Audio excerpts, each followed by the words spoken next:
Good afternoon, folks. You're listening to This Week with Ron and John. I'm John Griffing, and my co-host Ron is out recovering from surgery. So get well soon, Ron. There was a woman who scaled the Statue of Liberty, the base, screaming obscenities and apparently advocating the abolition of ICE. What else is new from the radical left?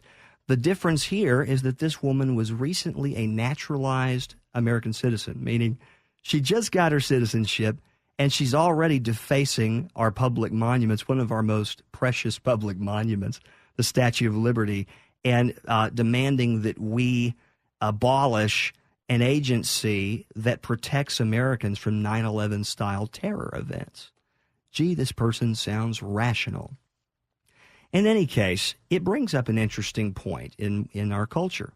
And it's something that really runs underneath everything else we're seeing right now. And that's this.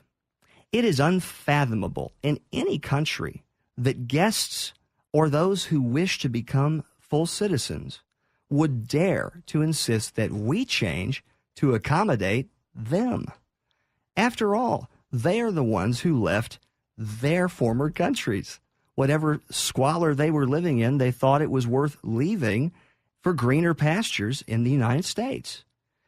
If we change our values in this country, folks, and communities to reflect the old world, then the thing, that quality that attracts people to America, the reason people risk their lives in little rickety boats to cross vast oceans and reach our shores, well, that reason ceases to exist.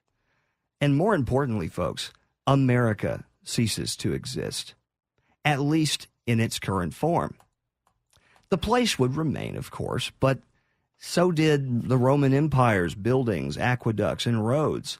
They survived thousands of years after Goth hordes set Rome on fire and killed the emperor. Historical revisionists will tell you that Rome never collapsed and the demographics just changed, meaning one people group to another. But that argument is clearly absurd at best. In reality, Emperor Valens, the last Roman emperor, granted amnesty, sound familiar, to hundreds of thousands of Goth invaders, hoping they would fight for him, for Rome. Their leader, Alaric, was very grateful to the emperor, and he thanked him by removing his head. Lesson learned. It's the same today. Look at Britain, a country that formerly controlled 1/4 of the Earth's surface.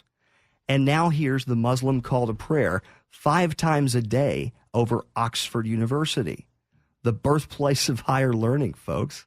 I mean, this is where C.S. Lewis found Christ and wrote Mere Christianity. Now here's the Muslim call to prayer 5 times a day. Unbelievable. It's this reason that Abolish ICE activists are so sinister in their objectives. They're seeking to abolish an agency that prevents 9/11 style terror in our country. Or have we forgotten that several of the hijackers were illegal immigrants? It's just ridiculous, folks.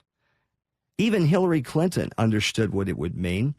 In WikiLeaks emails, we can remember that she gave 6-figure speeches to South American bankers, promising them a piece of the American Southwest and an EU, European Union-style organization.